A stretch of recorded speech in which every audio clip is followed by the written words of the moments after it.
I woke up this morning and I walked up to the mirror and I looked at myself and I said, Luke, it's going to be a good day. That's what I said.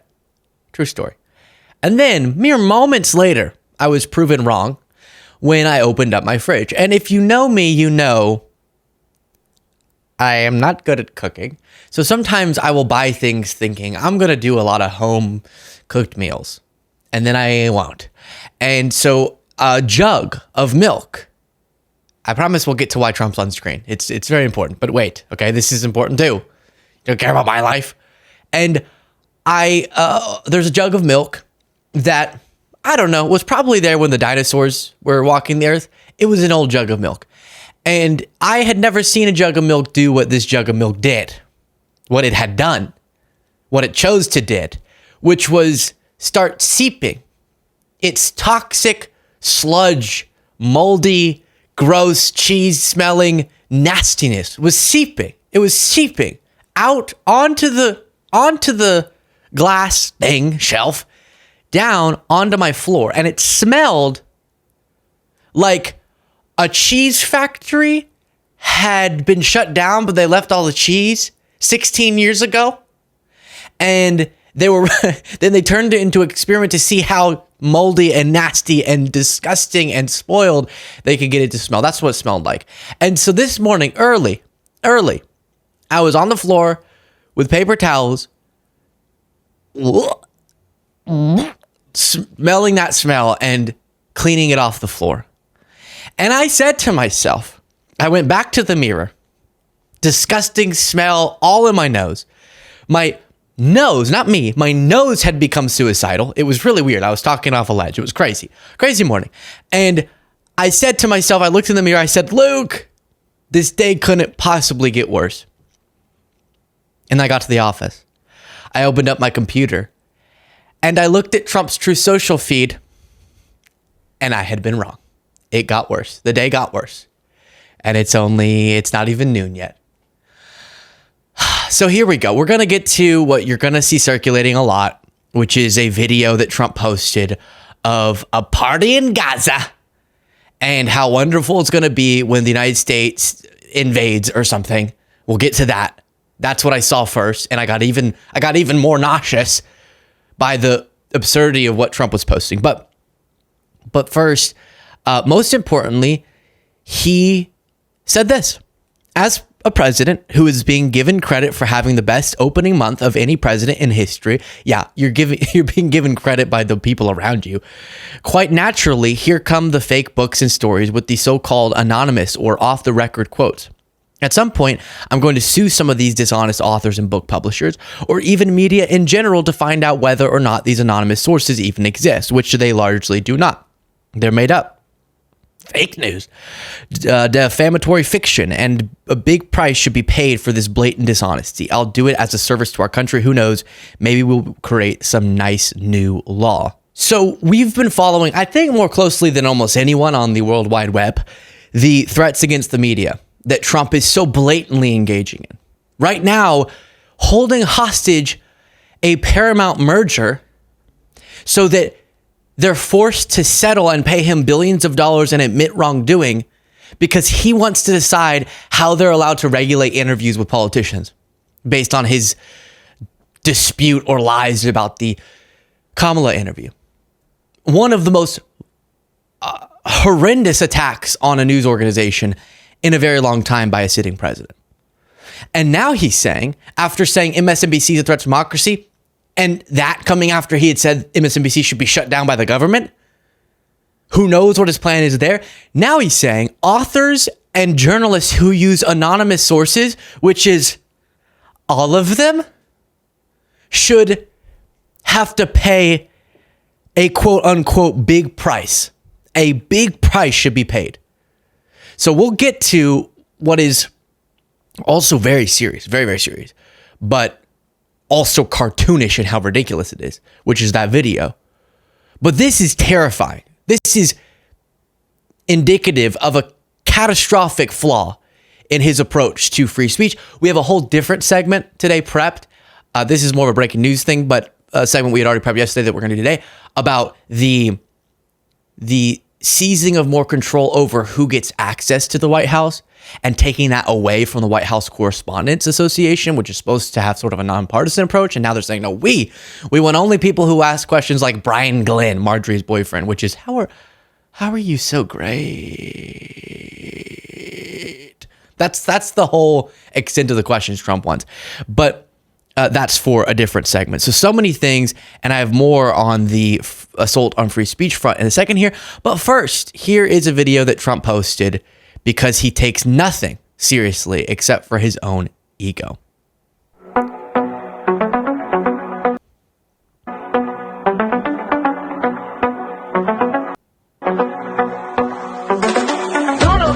To set you free, bringing the light for all to see. No more tunnels. That's Elon.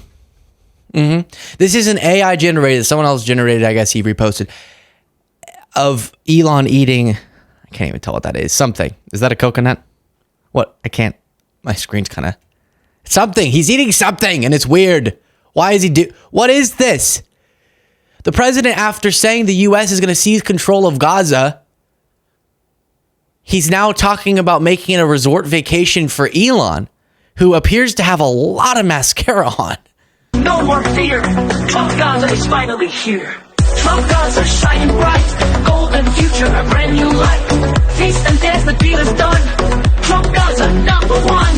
Trump Gaza shining bright. Golden future, a brand new light. Feast and dance, the deal is done. So that's him sunbathing, shirtless, with Benjamin Netanyahu. Trump Gaza, number one.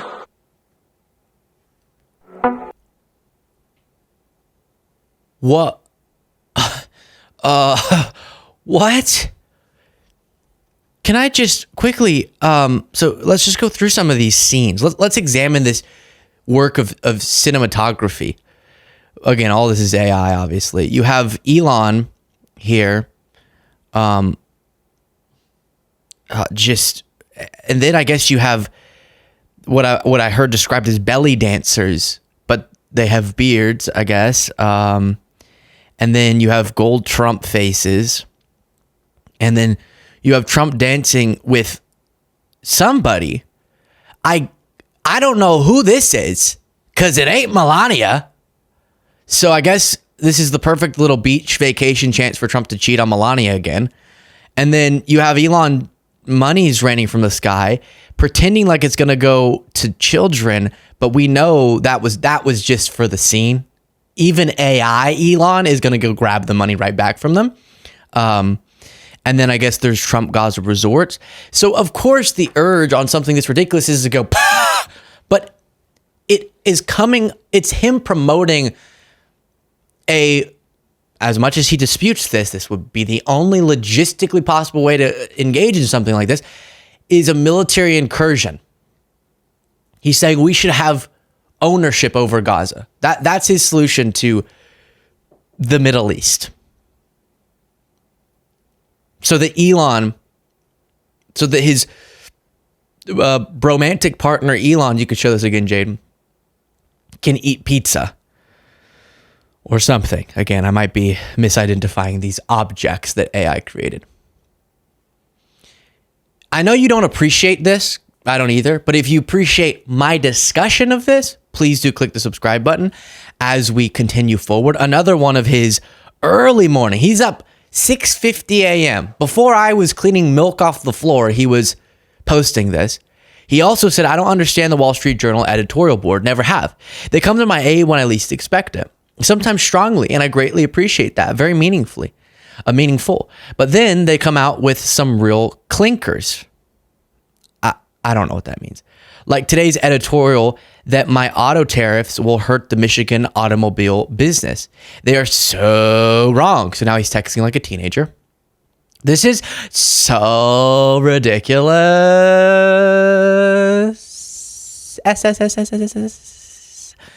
You know how the kids do. In fact, it's just the opposite. The tariffs will drive massive amounts of auto manufacturing to Michigan, a state which I just easily won in the presidential election. They have already stopped numerous new auto plants from being built in other countries, a gigantic win already for Michigan and the United States as a whole. Just let it all happen and watch. It won't even be close. American industry will thrive and we will make America great again. This is a frightening public episode for a U.S. president to be engaging in, just ranting and spelling things wrong and capitalizing things wrong and hitting enter a bunch of times and hitting enter before a sentence is even over, and all of it happening really early in the morning. Really, really early in the morning.